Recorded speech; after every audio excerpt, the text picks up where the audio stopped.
I still remember the moment in vivid detail, the music humming, soft conversations flitting between laughter and warm greetings, the scent of fresh flowers drifting through the air, and then chaos unfolding in a way I never could have imagined. What was meant to be one of the happiest days of my life turned, in the blink of an eye, into something unforgettable for all the wrong reasons. When I found out my fiancé's best man had destroyed our wedding cake with his bare hands, I felt reality crack and twist in the most surreal way. But, looking back now, I understand there were moments, warnings, and tiny signs that hinted at just how explosive that night could become. Let me start from the beginning, not just at the grand event itself, but from the unexpected threads that led us there, the relationships, the tensions, the silent doubts, and the wild unpredictability of family, friends, and human emotion. The lead up, how everything seemed perfect. We had been planning our wedding for over a year, meticulously, eagerly, with hope and excitement. We wanted it to be a celebration of love, but also a testament to our personalities. From the invitations to the dress, from the music playlist to the floral arrangements, every detail was considered. We navigated disagreements like a team, balancing compromise with joyful anticipation. Our wedding planner, a soft-spoken perfectionist named Eloise, was practically family at this point.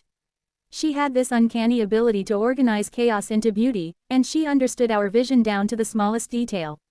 When she told us the cake design was finalized, a 3-tier masterpiece adorned with fresh blooms and delicate piping, we were ecstatic. It was going to be the centerpiece of the reception. If someone had asked me then whether anything could go awry, I would have laughed. After all, we'd handled seating charts, menu tastings, and even last-minute RSVPs with calm determination. Nothing seemed unmanageable, unless, of course, you counted human unpredictability. The best man, a great guy, mostly. My fiancé's best friend, Jason, had been in his life since college. They met in the dorms, bonded over late-night study sessions, and had been inseparable ever since. I liked Jason, he was charming, funny, and had always been supportive. Still, he had a reputation for being impulsive. In college, he once jumped into a fountain fully clothed because someone dared him to do it. He's the kind of guy who could be unexpectedly delightful, or unexpectedly reckless.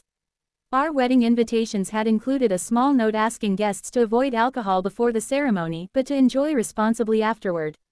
My fiancé and I were both moderate drinkers, and we trusted that our guests would respect the tone we wanted to set.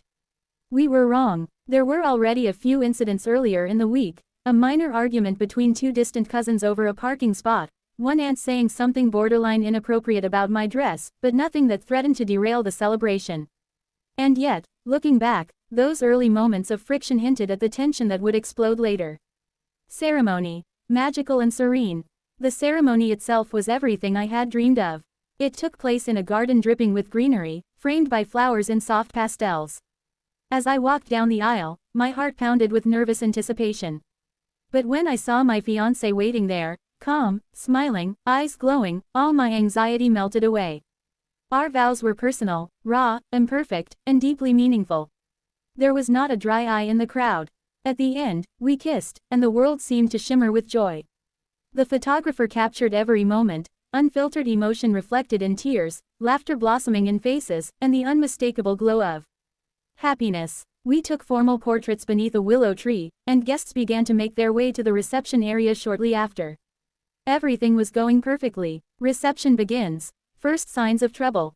The reception tent was majestic, ivory drapes, glowing lights, and tables dressed in lush linens. As guests mingled, the band struck up a playlist filled with upbeat classics. Drinks flowed, laughter rippled, and the atmosphere was jubilant. The bar was well stocked, and most guests enjoyed themselves responsibly. Yet, there was one group that gradually stood out, the groomsmen. Not in a bad way at first. They were loud, funny, energetic. They hugged my fiancé, told stories of college antics, and kept everyone entertained. But by the time dinner was served, things had shifted. A few toasts extended a bit too long. A few pours turned into refills. A few jokes got louder and cruder. That's when a subtle change started to ripple through the group. At first, I barely noticed. It was just laughter at a higher volume, more animated gestures, boisterous conversations. Still, something about the way they carried on felt different. A tad too loose, a tad too rowdy, and among them, Jason, the best man, began to laugh a little too loudly, gesture a little too aggressively, and sip his drink a little too frequently. Dinner. a toast, and attention. Dinner was elegant: grilled chicken, roasted vegetables, a risotto that guests described as heavenly. People clinked glasses with gratitude and joy. My fiancé and I took turns thanking guests for being part of our day. Toasts were given by family members, counselors, and friends alike. Then came Jason's toast. At first, it was heartwarming. He spoke of friendship, loyalty, and the many memories he and my fiancé shared. Laughter rippled through the crowd. But halfway through, his tone shifted. Instead of light-hearted stories, he began recounting embarrassing moments from my fiancé's past, stories that felt more like personal jabs than affectionate memories. The room's warmth flickered a little as guests shifted in their seats. Some tried to laugh politely. Others winced. My fiancé, ever the calm spirit, smiled and tried to steer the moment back toward celebration. But Jason didn't notice. Or if he did, he didn't care. His speech ended with applause, strained, polite, but uncomfortable. I caught my fiancé's eye and saw confusion shadowed with embarrassment. At that point, I began to realize that something in the atmosphere had changed. The joyous energy had thinned, replaced by tension stretching like an invisible string over the event. Still, the cake was coming out soon. And surely, the cake cut would dispel the awkwardness. The cake. A moment worth waiting for. Eloise had worked for weeks with our baker, creating a confection that looked like a dream. It was tall, ivory white, with soft fading edges into blush pink, crowned with fresh blooms and gold leaf accents. It was supposed to be the centerpiece, the sweet symbol of a new beginning. When they wheeled it out, the crowd gasped, genuine awe meeting the elegance of its design. We stood ready with the knife, smiles shining, surrounded by family and friends. Music swelled, cameras flashed, and then, without warning, all hell broke loose. The moment of impact. It happened so fast, so unexpectedly, I hardly registered it at the beginning. A shout, a loud, amused yell from someone within the groomsmen's group. Followed by uproarious laughter. Followed by motion. I saw Jason, the same man who gave that perplexing toast, stand abruptly and stride toward the cake table. At first, I thought he was just going to toast the cake or pat it affectionately. But no, his intentions were something else entirely. Before anyone could react, he reached out, and with his bare hands, he grabbed the side of the cake. Gasps cracked through the guests. Some people screamed, others held cameras up, stunned, capturing every moment in disbelief. Time slowed in my head. I saw the frosting smear. I saw the delicate structure buckle under pressure. I saw shards of cake and cream fly like confetti into the air. He wasn't gently touching it. He was crushing it, flipping it, pulling it apart, smashing tears against the table. Laughter, at first, erupted from the groomsmen like it was a joke. But it wasn't funny, not to anyone but them. Within seconds, what had been a towering masterpiece, a symbol of joy and celebration, was reduced to an unrecognizable mass of crumbled sponge and shattered decoration. The room froze. Children stared. Elderly guests looked horrified. Music stopped. Some began to cry. I could hear my heart thudding like a drum in my ears. My breath caught. My knees shook. My fiancé staggered forward, disbelief etched into every line of his face.